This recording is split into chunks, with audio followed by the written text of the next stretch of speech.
স্বাগত জানাচ্ছি সুপ্রিয় শিক্ষার্থীবৃন্দ। সি প্রোগ্রামের পাঠে আমরা আলোচনা করেছিলাম ভাষার প্রজন্মগুলো নিয়ে। তারপর আমরা রিসেন্টলি অনুবাদক প্রোগ্রাম শেষ করেছি এবং আমরা অনুবাদক প্রোগ্রামের সময় বলেছিলাম যে কম্পিউটার শুধুমাত্র মেশিন ল্যাঙ্গুয়েজটা সরাসরি বুঝতে পারে, বাকি যেই ভাষায় আমরা প্রোগ্রাম রচনা করি না কেন তাকে অনুবাদ করে দিতে হবে প্রোগ্রাম রান করার জন্য।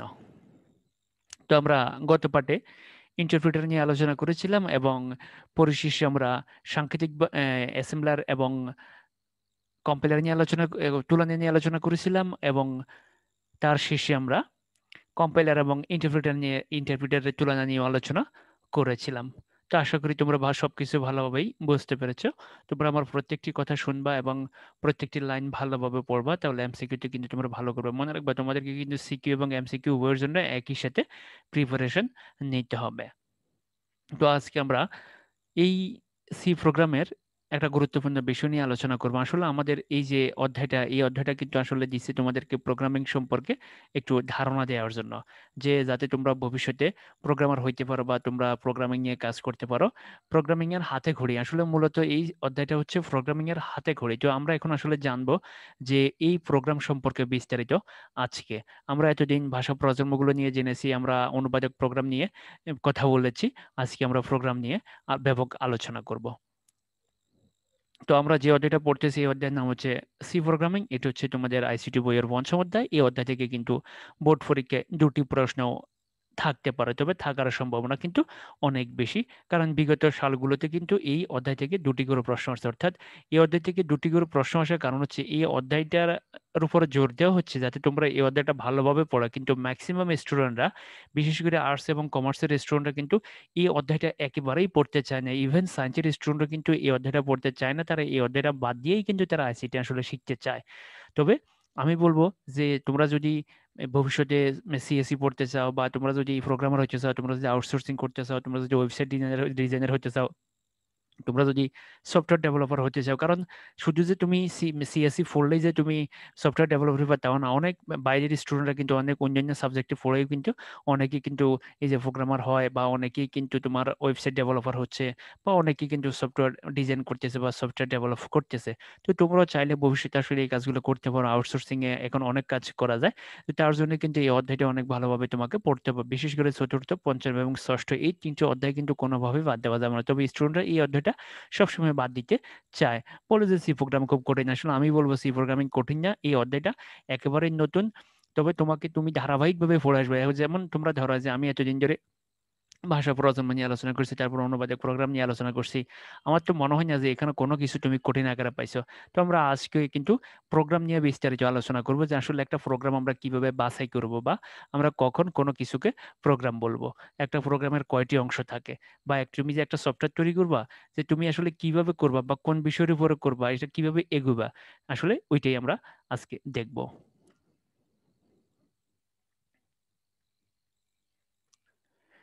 এখান থেকে আমরা কি দেখতে পাচ্ছি?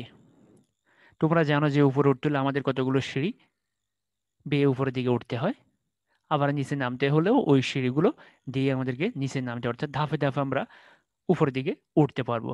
যদি আমরা কোনো ধাপ ব্রেক করে উপরের দিকে চলে যাই, তাহলে কিন্তু আমরা কোনো কিছু শিখবো না। তবে সেখান থেকে পা মুচকে নিচে পড়ে যাওয়ার সম্ভাবনা অনেক বেশি থাকে। আমাদের আজকের পাঠ হচ্ছে প্রোগ্রাম তৈরির ধাপসমূহ। আমরা কিভাবে একটা প্রোগ্রাম তৈরি করবো, একটা প্রোগ্রাম তৈরির জন্য আমরা কি কি লাগবে, একটা প্রোগ্রাম তৈরির সময় আমাকে কি কি বিষয় বিবেচনা করতে হবে, এটা খুবই গুরুত্বপূর্ণ বিষয়।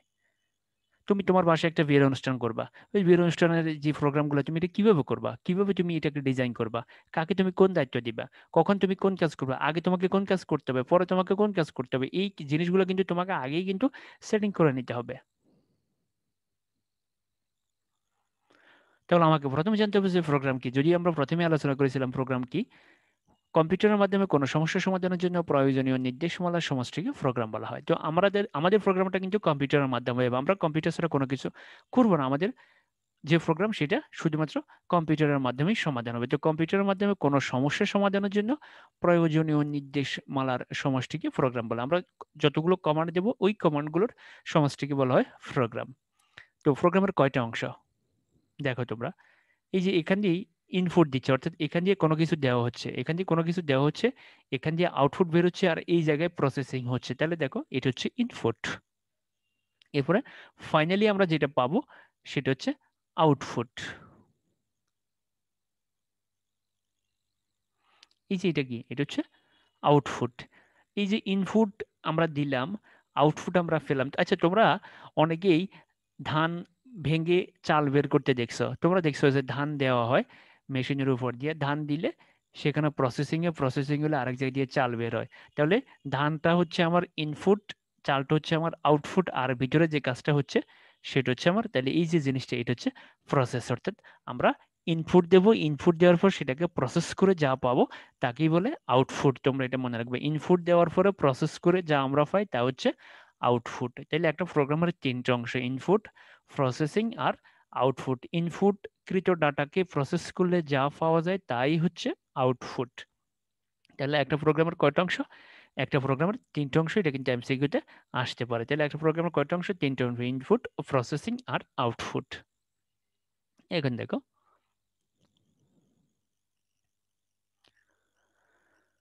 তো ইনপুট, প্রসেস আর আউটপুট। ইনপুট কি? ফলাফল লাভের উদ্দেশ্যে কম্পিউটারকে যেসব ডাটা ও ইনস্ট্রাকশন দেওয়া হয় তা হলো ইনপুট। ফলাফল লাভের উদ্দেশ্যে কম্পিউটারকে যেসব ডেটা ও ইনস্ট্রাকশন দেওয়া হয় সেটা হচ্ছে ইনপুট। প্রদত্ত ডেটাকে ইনস্ট্রাকশন অনুযায়ী প্রক্রিয়াকরণ করা হয় যা হলো প্রসেসিং। তাহলে প্রক্রিয়াকরণটাই হচ্ছে প্রসেসিং, এবং সেটা কি অনুযায়ী, ইনস্ট্রাকশন অনুযায়ী, নির্দেশনা অনুযায়ী তুমি প্রক্রিয়াকরণ করবে, এবং সেটা হচ্ছে প্রসেসিং। তুমি মনে রাখবা। এরপর আউটপুট, প্রসেসিং থেকে প্রাপ্ত ফলাফল হচ্ছে আউটপুট, অর্থাৎ ইনপুটকে প্রসেস করলে যা পাওয়া যায় তা হচ্ছে আউটপুট। তোমাদেরকে কিন্তু এই তিনটে অংশ মনে রাখতে হবে। প্রোগ্রাম তৈরির ধাপ সমূহ, একটা প্রোগ্রাম তৈরি করতে কি কি ধাপ আমাকে অতিক্রম করতে হবে আমরা আগে নামগুলো জেনে নিই, তারপর এটা ব্যাখ্যা যাব। আগে একটা সমস্যা নির্দিষ্টকরণ করতে পারতে, তুমি কি সফটওয়্যার তৈরি করবা, তুমি কোন বিষয়ের উপরে সফটওয়্যার তৈরি করবা আগে সেটা সেট করতে হবে। সমস্যাকে বিশ্লেষণ করতে হবে, এটা অ্যানালাইসিস করতে হবে, তুমি কিভাবে কাজ করবা। এরপরে প্রোগ্রাম ডিজাইন করতে হবে, তুমি আগে ডিজাইন করে ফেলবা যে তোমার কিভাবে ইনপুট হবে, কিভাবে আউটপুট হবে, কিভাবে প্রসেস করবা, তুমি কাঁচামাল কোথায় পাবে, কারা এটা ব্যবহার করবে, তোমাকে আগে প্রোগ্রামটা ডিজাইন করে ফেলতে হবে। এরপরে প্রোগ্রাম ডেভেলপ করবে, ডিজাইন করার পরে তুমি এটাকে এবার কি করবা, আরো আপডেট করবা, এটাকে আরো ডিজাইন করবা কাটছাট করে। এরপরে প্রোগ্রাম বাস্তবায়ন করবে, এরপরে ডেভেলপ করার পরে এবার তুমি এটা কি করবা, বাস্তবায়ন করবা, অর্থাৎ তুমি এবার সেট করবা। এরপরে ডকুমেন্টেশন করতে হবে, যেন তুমি যে প্রোগ্রামটা ডিজাইন করছো, ডিজাইনের পরে এটাকে ডেভেলপ করছো, ডেভেলপের পরে তুমি এটাকে কি করতেছো, ডকুমেন্টেশন করে নিতে হবে, না হলে কিন্তু এটা হারিয়ে যাবে। এরপর এটাকে রক্ষণাবেক্ষণ করতে হবে। তাহলে এই 7টা ধাপ তোমাকে অতিক্রম করতেই হবে, তুমি মনে রাখবা। তো এই যে 7টা ধাপ, এই 7টা ধাপের কিন্তু সিরিয়ালে তোমাকে আগে একটা সমস্যা ফাইন্ড আউট করতে হবে। সমস্যাটা তুমি কিসের উপর সফটওয়্যার বানাবে, এখন কিসের দরকার আছে, বাজারে কিসের চাহিদা আছে, বা মানুষের কি প্রয়োজন এখন, তুমি সেটা আগে বের করবা। তারপর সেটাকে অ্যানালাইসিস করবা, অ্যানালাইসিস করার পরে তুমি সেটা এবার ডিজাইন করবা, ডিজাইন করার পরে সেটাকে কাটছাট করে ডেভেলপ করবা, এরপরে তুমি সেটাকে কি করবা, বাস্তবায়ন করবা। এরপরে ডকুমেন্টেশন, এরপরে রক্ষণাবেক্ষণ।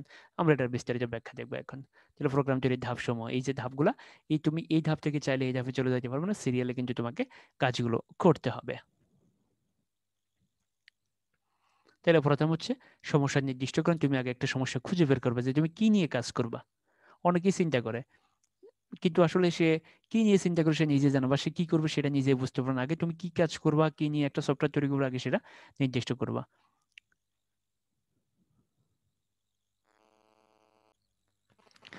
তো সমস্যা নির্দিষ্টকরণ করার পরে এবার তোমাকে কি করতে হবে, এটাকে অ্যানালাইসিস করতে হবে, কিভাবে তুমি কাজটা করবা, কিভাবে তুমি কাজ সম্পাদন করবা, কি কি কাঁচামাল তোমার লাগবে, কত সহজে তুমি এটাকে করতে পারবে, এটাকে তোমাকে অ্যানালাইসিস করতে হবে বিভিন্ন দিক থেকে।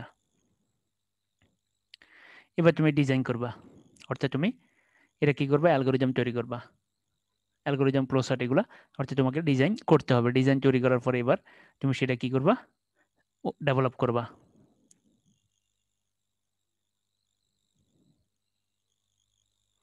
এবারে বাস্তবায়ন।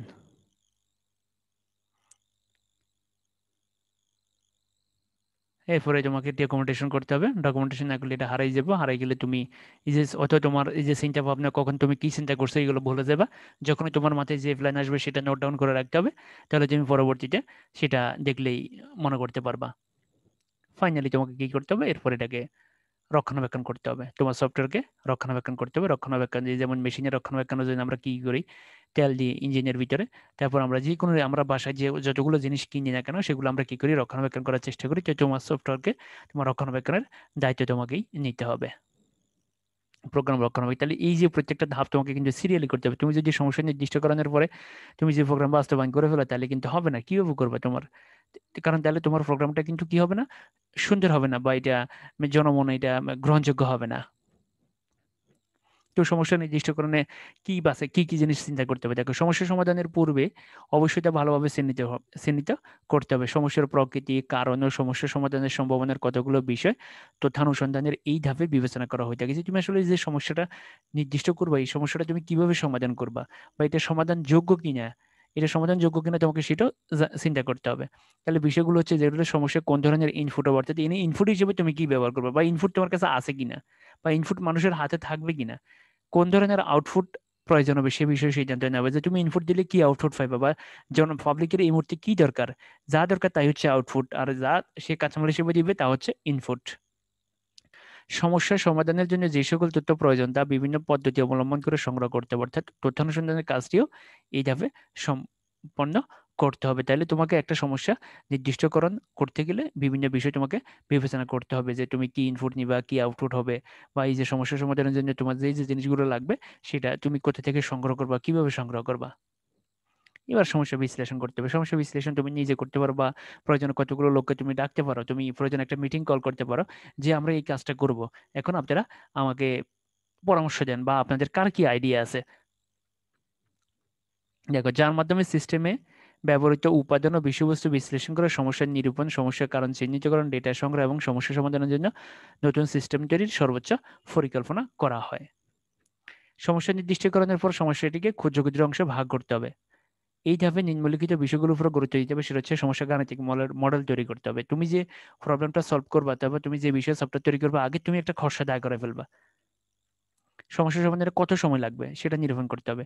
সমস্যার ক্ষেত্রে বিভিন্ন ধরনের টুলস বা পদ্ধতি ব্যবহার করা, যেমন ডেটা ফ্লো ডায়াগ্রাম, অর্থাৎ তুমি ডেটা ডিকশনারি, যে পদ্ধতিগুলো দরকার তুমি যে কোনো একটা পদ্ধতি অবলম্বন করে, স্ট্রাকচার ইংলিশ, যে পদের ডিসিশন ট্রি, অর্থাৎ তুমি কিভাবে, অর্থাৎ এটা এই যে তোমার ট্রি এর মতো করে যে প্রত্যেকটা ধাপের পর প্রত্যেকটা ধাপ কিভাবে আসবে এটা তুমি এখানে এ, তুলে ধরবে। তুলে ধরার পরে এবার বাকি সবাই মিলে এটা নিয়ে অ্যানালাইসিস করবে, কেউ এটার ভুল বের করবে, কেউ অথবা এটার পক্ষে যুক্তি দিবে, কেউ এটার বিপক্ষে যুক্তি দিবে। বিপক্ষে যুক্তি দিলে সে আবার এই জায়গায় নতুন করে কি ইনক্লুড করা যায় সে তার সপক্ষে বলবে। তাহলে তোমাকে কি করতে হবে, আগে একটা সমস্যাকে চিহ্নিত করতে হবে। সমস্যা চিহ্নিত করার পর এবার তোমাকে কি করতে হবে, সেটা অ্যানালাইজ করবা, ডিসকভার করবা, একটা অর্থে তুমি যেভাবে পারো সেটাকে বিশ্লেষণ করবা। বিশ্লেষণ করার পরে, বিশ্লেষণ করে তুমি কিন্তু একটা সারমর্ম পাইবা সেখান থেকে, যে তুমি অরিজিনালি এবার কি করবা। তাহলে সেটা কি করবে, তোমার ডেভেলপমেন্ট টিম যে থাকবে, বা তোমার, তবে তুমি যদি একা করতেছো তাহলে তোমাকে আরো কয়েকজন প্রয়োজনে আনঅফিসিয়ালি কয়েকজনের সাথে যোগাযোগ করতে হবে, যারা সফটওয়্যার তৈরি করে বা এই বিষয়গুলো নিয়ে যারা কাজ করে বা জানে, তাদের সাথে তোমাকে শেয়ার করতে হবে। তাহলে তুমি সেখান থেকে তোমার ভুল ভ্রান্তিগুলো ফাইন্ড আউট করতে পারবা, পরে তুমি পরিশেষে তুমি সেটা সমাধান করতে পারবা। এবারে ডিসিশন টেবিল সিস্টেম ফ্লোচার্ট, তবে আমরা যেটা করি সেটা হচ্ছে সিস্টেম ফ্লোচার্টই আমরা ব্যবহার করি সমস্যা সমাধানের ক্ষেত্রে। এবার প্রোগ্রাম ডিজাইনের কাজ শুরু। বিশ্লেষণ করার পরে এবার প্রোগ্রাম ডিজাইনের কাজ শুরু। সমস্যা সমাধান করার জন্য বর্তমান প্রোগ্রামের প্রয়োজনীয় সংশোধন করে নতুন প্রোগ্রামের মূল রূপরেখা নির্ণয় করাকে বলে সিস্টেম ডিজাইন। প্রোগ্রাম বিশ্লেষণের ধাপে যে ছোট ছোট ভাগগুলো করা হয়েছে তাদেরকে পারস্পরিক সম্পর্ক এবং সামগ্রিক সমাধান বের করতে হবে, তুমি এটাকে ডিজাইন করবা। প্রোগ্রাম ডিজাইন দুই ভাগে হয়, একটা হচ্ছে লজিক্যাল ডিজাইন আর একটা হচ্ছে ফিজিক্যাল ডিজাইন। যে এই ডিজাইন এবং এই ডিজাইন দুটোই দরকার আছে। লজিক্যাল ডিজাইনের পরে ফিজিক্যাল ডিজাইন, যে আসলে এটা কিভাবে যাচ্ছে। আর অরিজিনালি দেখো এই যে ধরো একটা ডিজাইন হয়ে গেছে, এটা হচ্ছে ফিজিক্যাল ডিজাইন, যেটা মানুষ টাচ করতে পারবে। এটা কিন্তু মানুষ টাচ করতে পারবে না, এটা হবে ভার্চুয়াল। এটা দেখে দেখে তোমরা এটা করবা। অনেকে তোমরা দেখে থাকবা যে অনেক কাজ এখন ইউটিউবের বিভিন্ন ভিডিও দেখে দেখে অনেকেই অনেক কিছু তৈরি করে ফেলতে পারে। তাহলে সেখানে লজিক্যাল ডিজাইন দিয়ে দিচ্ছে, তুমি সেটা দেখে দেখে ফিজিক্যাল ডিজাইন তৈরি করবো, অর্থাৎ জিনিসগুলোকে জোড়ে দিবা। তাহলে প্রোগ্রাম ডিজাইন নিম্নলিখিত বিষয়ের অন্তর্ভুক্ত, সেটা হচ্ছে input design, output design. Input আউটপুটের মধ্যে সম্পর্ক ডিজাইন, অর্থাৎ ইনপুট কিভাবে দিবা তার সেটা কিভাবে, যে ধরো বাটনগুলো দিয়ে তুমি ইনপুট দিবা। আউটপুট ডিজাইন, আউটপুটটা যখন এই মনিটরে দেখা যাবে, এরপরে ইনপুট এবং আউটপুটের মধ্যে সম্পর্ক ডিজাইন, ইনপুট এবং আউটপুটের মধ্যে যে রিলেশনটা হবে সেই রিলেশনটা। এরপরে প্রোগ্রাম উন্নয়ন, অ্যালগোরিদম বা প্রসেসকে কোনো একটি উচ্চ স্তরের প্রোগ্রামিং ভাষায় লিখতে হবে, একে বলা হয় কোডিং করা। তাহলে যেমন এই যে তোমাকে কোড করতে হবে, এবার তুমি কি করবা, কোডগুলো করতে তুমি অ্যালগোরিদম প্রসেস বানাইছো, বানানোর পরে বা তুমি কি করবা, কোড লিখবা। সেটা তুমি সি ভাষা দিয়ে করতে পারো, জাভা দিয়ে করতে পারো, বেসিক তুমি যে কোনো একটা প্রোগ্রামিং ল্যাঙ্গুয়েজ ব্যবহার করে কাজটা, অর্থাৎ তুমি যে প্রোগ্রামিং ভাষা জানো, তুমি যদি পাইথন জানো তুমি পাইথন দিয়ে সফটওয়্যার বানাবে, তুমি পিএইচপি জানো পিএইচপি দিয়ে সফটওয়্যার বানাবে, তুমি যেটা দিয়ে জানো তুমি সেটা দিয়ে কাজ করবা। তোমাকে মনে রাখতে হবে তুমি যে ল্যাঙ্গুয়েজ শিখছো তুমি সেই ল্যাঙ্গুয়েজ দিয়ে কাজ করবে। তাহলে প্রোগ্রামগুলো ব্যবহারের ধারাবাহিকতা এই দফায় নির্ধারণ করে, এবং এখানে কিছু ধারাবাহিকভাবে কাজ করতে হবে, যে তোমার প্রথমে কি ডিজাইন করতে হবে, এরপরে হোস্টিং করতে হবে, এরপরে এসইও, এরপরে কনসাল্টিং। অর্থাৎ এই যে ধরো তুমি একটা ওয়েবসাইট ডিজাইন করছো, ওয়েবসাইট ডিজাইন করার পরে সেটা কি করবে, হোস্টিং করবে, হোস্টিং করার পরে সেটা এসইও অর্থাৎ সার্চ ইঞ্জিন অপটিমাইজেশনের জন্য করার পরে কনসাল্টিং। অর্থাৎ ধারাবাহিকভাবে তোমাকে কিন্তু কাজ করতে হবে। ডিজাইন করার পরে তুমি ডিজাইন করার আগে তুমি কখনো হোস্টিং করতে পারবে না, হোস্টিং করার আগে তুমি কখনো এসইওতে যাইতে পারবে না। তাহলে তোমাকে এখানে ধাপগুলো ধারাবাহিকভাবে করতে হবে। অর্থাৎ তুমি একটা ওয়েবসাইট ডিজাইন করবা, সেক্ষেত্রে তোমার একই কাজ করতে হবে, যে ওয়েবসাইট যে তুমি করবা এখন কোন বিষয় নিয়ে তুমি ওয়েবসাইট বানাবে, বা তোমার ওয়েবসাইটে ইউজার কারা কারা কারা হবে, তোমার ওয়েবসাইটে ভিজিটর কেমন হবে, তোমার ওয়েবসাইটের ডাটাগুলো তুমি কোথায় পাবে, সেগুলো নিয়ে তোমাকে চিন্তা করতে হবে। এরপর আসো সিস্টেম উন্নয়ন একটি সমষ্টিগত কাজ। মনে রাখবে সিস্টেম উন্নয়ন হচ্ছে একটা সমষ্টিগত কাজ, এবং প্রোগ্রাম উন্নয়নের জন্য সিস্টেম ব্যবহারকারী, সিস্টেম বিশ্লেষক এবং প্রোগ্রাম রচয়িতার মধ্যে ঘনিষ্ঠ যোগাযোগ থাকা দরকার। অর্থ অনেকে দেখা গেছে যে একজন আইডিয়া দিয়েছে, আরেকজন যে ডিজাইন করছে, আরেকজন ডেভেলপ করতেছে, যদি তাদের ভিতরে কিন্তু একটা ভালো সমন্বয় থাকতে হবে। কারণ ধরো ডিজাইন করে একজনে, হোস্টিং করে একজনে, এসইও করে একজনে, কনসাল্টিং এটা করে আরেকজনের, এদের ভিতরে কিন্তু একটা ভালো সম্পর্ক থাকতে হবে। এরপর হচ্ছে প্রোগ্রাম বাস্তবায়ন, যাকে তুমি প্রোগ্রাম তৈরি করছো, প্রোগ্রাম তৈরি করার পরে এবার তোমার কি করবে, প্রোগ্রামটা বাস্তবায়ন করতে পারতে এটাকে রান করাতে হবে। তো দেখো হার্ডওয়ার্ক করা থেকে শুরু করে সফটওয়্যার ইনস্টল, এইসব কাজ বাস্তবায়নের মধ্যেই পরে। এমসিকিউতে কিন্তু আসতে পারে যে সফটওয়্যার ইনস্টল এবং হার্ডওয়ার্ক যে যে প্রোগ্রাম তৈরির কোন ধাপের মধ্যে পড়ে, মনে রাখবে এটা কিন্তু এমসিকিউর জন্য তোমাকে ভালো করে মনে রাখতে হবে যে হার্ডওয়ার্ক করে কোন ধাপের মধ্যে পড়ে, হার্ডওয়ার্ক করে পড়ে প্রোগ্রাম বাস্তবায়নের মধ্যে। তাহলে টেস্টিং, তাহলে প্রোগ্রাম বাস্তবায়নের এই ধাপে তুমি প্রোগ্রামকে রান করবে, রান করাইয়া তুমি ভুল ত্রুটি পরীক্ষা করবে, যে তুমি ধরো তুমি যোগ করতেছো বা তুমি গুণ করতেছো বা তুমি বৃত্তের ক্ষেত্রফল বের করতেছো, যে তুমি একটা ডাটা দিছো, ডাটা দিলে তার রেজাল্ট যেটা আসছে তুমি সেটা হাতে কলমে করে দেখবে, যদি মিলে যায় তাহলে তো ওকে। মনে রাখবে একটা সফটওয়্যার তৈরি করা কিন্তু চারটিখানি কথা না। একটা সফটওয়্যার তৈরি, ধরো তুমি যে ইয়া করবা, তুমি ধরো যে নাম্বার সিস্টেমের একটা সফটওয়্যার তৈরি করবা, সেখানে ডেসিমাল জায়গায় বাইনারি, বাইনারি থেকে ডেসিমাল, ধরো তুমি এই ধরনের একটা সফটওয়্যার বানাবে, যে স্টুডেন্টরা যে ডেসিমাল সংখ্যাকে ইনপুট দিলে সেইটাকে বাইনারি হিসেবে পাইতে পারবে, বাইনারি ইনপুট দিলে সেটাকে অক্টাল হিসেবে পাবে। অর্থাৎ সে যেটি ইনপুট দিবে তার আউটপুট অনুযায়ী সে ফলাফল পাবে। এখন তুমি এক টেস্ট সফটওয়্যার বানাইছো, এটা বাজারজাত করার আগে তোমাকে কি করতে হবে, টেস্ট করতে হবে, যে তুমি একটা ডেসিমাল সংখ্যা দিবে, যেমন ধরো 5, তো 5 দিলে তোমার বাইনারি বাইনারি 100 আসে কিনা টেস্ট করে দেখবে, যদি 100 আসে তাহলে ওকে। এবার তুমি কয়গুলো সংখ্যা দিয়ে টেস্ট করবে, যেমন 0.5 দিবা, 0.05 দিবা, প্রত্যেকটা সংখ্যাকে তুমি দিয়ে চেক করবে এবং তুমি হাতে কলমে করে দেখবে যে আনসার মিলে কিনা। এটাকে বলে টেস্টিং বা ভুল ত্রুটি পরীক্ষা করে। এবং ডিবাগিং, ভুল সংশোধন করে, পরে তোমাকে কি করতে হবে, এরপর আবার ভুল সংশোধন করতে হবে, যদি ভুল ত্রুটি ধরা পড়ে সেটাকে কি করতে হবে, সংশোধন করতে হবে। তাহলে বাস্তবায়নের দুটি কাজ, একটা হচ্ছে টেস্টিং এবং ডিবাগিং, তোমাকে কিন্তু এটা মনে রাখতে হবে এমসিকিউর জন্য। এবার আসো ডকুমেন্টেশন।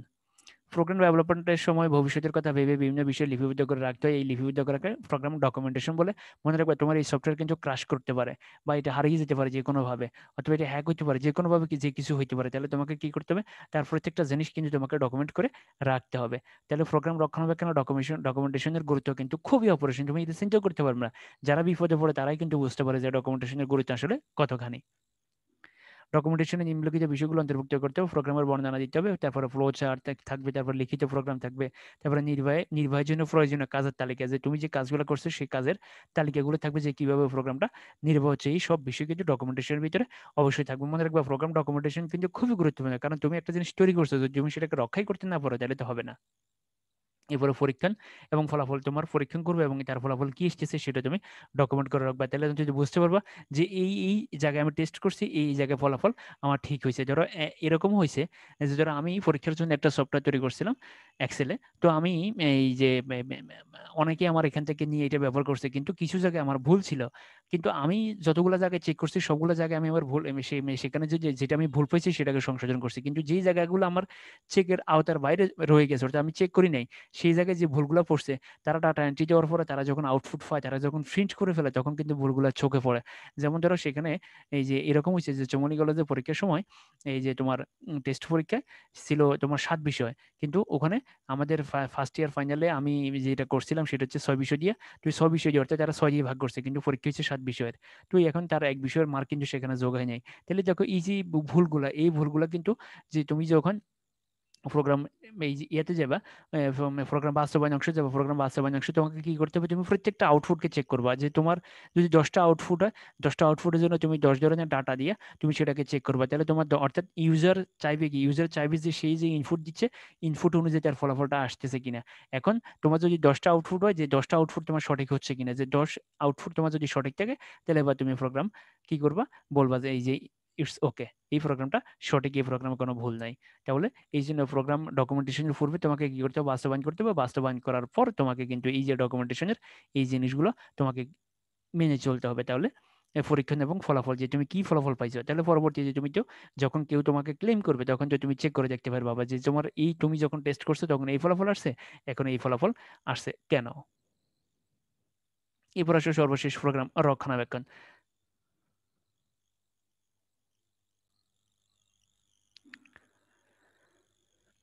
এরপর ফাইনালি প্রোগ্রাম রক্ষণাবেক্ষণ। তো সময়ের সাথে সাথে পরিবেশ পরিস্থিতি পরিবর্তনের কারণে প্রোগ্রামের পরিবর্তন বা আধুনিকরণ করা প্রয়োজন। তো এই জন্য তুমি এরপরে কি করবে, রক্ষণাবেক্ষণ করবে, তোমার সময়ের সাথে সাথে তোমার প্রোগ্রাম আপডেট করতে হবে। যেমন আমাদের 2016 সালে আমি ওয়েবসাইট ডিজাইন শুরু করছি। আমার এই ওয়েবসাইটটা তোমরা যেটা দেখো যে tulipkashop.com, এটা 2016 সালে লাইভে আসছে। এই যে প্রত্যেক বছর প্রত্যেক দিনই আমি এটা প্রায় আপডেট করি, বা যখন যেভাবে দরকার, যখন যে এই যে যে ধরনের চাহিদা আছে স্টুডেন্টদের, সেভাবে আমরা করার চেষ্টা করতেছি। অর্থাৎ এটাকে সবসময় আমাদেরকে আপডেট করে রাখতে হয় সময়ের প্রয়োজনে। এই ধরনের কাজ হচ্ছে কিশোর অন্তর্ভুক্ত রক্ষণাবেক্ষণ ধাপের অন্তর্ভুক্ত। এছাড়া প্রোগ্রাম সংশ্লিষ্ট বিভিন্ন গুরুত্বপূর্ণ ডকুমেন্টেশনের কাজ এই ধাপেই কিন্তু সম্পন্ন করা হয়। তোমাকে কি করতে হবে, রক্ষণাবেক্ষণের কাজটাও কিন্তু খুবই জরুরি। তো সুপ্রিয় শিক্ষার্থীবৃন্দ, ধন্যবাদ সবাইকে। ডাটা অ্যানালাইসিস করা কিন্তু সবচেয়ে বেশি গুরুত্বপূর্ণ। তো তোমাকে প্রথমে একটা প্রোগ্রাম তৈরি করার জন্য যে ধাপগুলো, তার ভিতরে তুমি আগে খুঁজে বের করবে যে তুমি আসলে কি নিয়ে কাজ করবা। তারপরে তোমাকে সেটা নিয়ে অ্যানালাইসিস করতে হবে। অ্যানালাইসিস যত বেশি লোক নিয়ে তুমি অ্যানালাইসিস করতে পারবে তত ভালো হবে, কারণ এক একজনের মাথা থেকে এক একটা আইডিয়া বের হবে, এক একজন তোমাকে এক একভাবে কাজ করার পরামর্শ দিবে, তুমি সেখান থেকে সবচেয়ে সহজ যে পথটা সেটা তুমি বেছে নিবে। এবং তোমার এই যে তুমি যে সমস্যাটা বাছাই করবে সেখানে তোমার ইনপুট কি হবে, তোমার আউটপুট কি হবে, এবং ইনপুট আউটপুটের মধ্যে সম্পর্ক কি হবে, এটা মানে এই জিনিসগুলো তোমাকে কিন্তু ফাইন্ড আউট করতে হবে। এবং অ্যানালাইসিসে কিন্তু তুমি সব ধরনের প্রশ্নের উত্তর পেয়ে যাবে তুমি যখন অ্যানালাইসিস করতে যাবে। এরপরে তোমার অর্থাৎ তোমাকে মনে রাখতে হবে প্রত্যেকটা ধাপে কিন্তু এখানে গুরুত্বপূর্ণ। তুমি যদি কোনো ধাপ অ্যাভয়েড করে চলে যাও, যে তুমি একটা সমস্যা তোমার মাথায় আসছে, জাস্ট তুমি এটা নিয়ে কাজ করা শুরু করে দিতে হবে না, তোমাকে এটা নিয়ে চিন্তা করতে হবে। কারণ একটা সফটওয়্যার তুমি তৈরি করবে, এটা থেকে তুমি যদি কোনো ফিডব্যাক না পাও তাহলে কিন্তু কোনো লাভ হবে না। এবং সর্বশেষ তোমাকে কি করতে হবে, যে এই যে এই বাস্তবায়ন এবং ডকুমেন্টেশন, তারপরে রক্ষণাবেক্ষণ, এই কাজগুলো কিন্তু খুবই গুরুত্বপূর্ণ। এখানে প্রত্যেকটা ধাপ যে আমরা আলোচনা করছি প্রত্যেকটা ধাপই কিন্তু গুরুত্বপূর্ণ। কারণ তুমি একটা সফটওয়্যার তৈরি করার পরে যদি এটা হ্যাক হয়ে যাবা, যেটা হারিয়ে যাবা, এটা যদি যে ক্রাশ করে, তাহলে তখন তুমি দেখা গেছে যে তুমি যত কাজ করছো শুরু থেকে একবার শেষ পর্যন্ত প্রত্যেকটা ধাপ, বা তুমি কিভাবে অ্যানালাইসিস করছো বা অ্যানালাইসিসের সময় কি কি আইডিয়া তোমার মাথায় আসছে, দেখা গেছে যে 6 মাস পরে বা 1 বছর পরে তোমার আর সেগুলো মনে নাই। এই জন্য তোমাকে কি করতে হবে, ডকুমেন্টেশন করে রাখতে হবে, ফাইনালি তোমাকে এগুলো রক্ষণাবেক্ষণ করতে হবে। তো সুপ্রিয় শিক্ষার্থীবৃন্দ, আজকে আমরা একটা প্রোগ্রাম তৈরির জন্য যে কি কি ধাপগুলো লাগবে, একটা প্রোগ্রামের কি কি অংশ, সেটা নিয়ে আলোচনা করছি। এবং তোমরা এই ফাটটা ভালো করে পড়বা এমসিকিউর জন্য, বিশেষ করে এই ফাট কিন্তু এমসিকিউর জন্য তোমরা ভালোভাবে পড়বা, যে কোন ধাপে আসলে কোন কাজ করতে হয়। এই যে ডিবাগিং এবং টেস্টিং কোন ধাপের মধ্যে পড়ে, যে কোন কাজটা কোন ধাপের মধ্যে পড়ে, এটাই কিন্তু জানিয়ে রাখার বিষয় এমসিকিউর জন্য। ধন্যবাদ সবাইকে।